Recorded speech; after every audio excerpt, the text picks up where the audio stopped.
Hello guys, আমার বললো hello guys দেখো আমি কি নিয়ে বসে পড়েছি।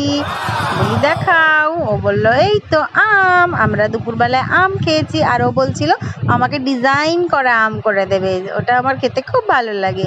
সো ওই জন্য ওর জন্য একটা আমি আম ডিজাইন করে দিয়েছিলাম। আমি জানি ও ডিজাইন করা আমটা খাবে, তো সেটাই তুলেছে। বলছি কেমন হয়েছে, বললো না খুব ভালো হয়েছে।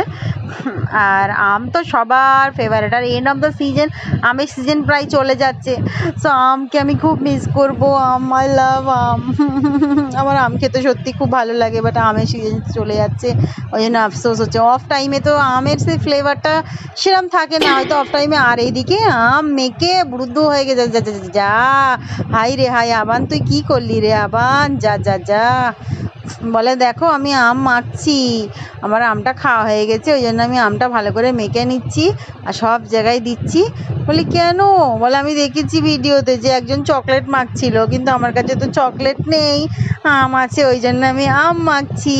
ও ওর ভয়েসটা সেরকম শোনা যাচ্ছিল না বলে আমাকে ফের ভয়েস ওভার দিতে হলো। সো ওর এই ভিডিওটা না করে আর থাকতে পারলাম না, যে ঠিক আছে তুমি আম মাখো, আম তো মাখা স্কিনের পক্ষেও ভালো, মেখেই না।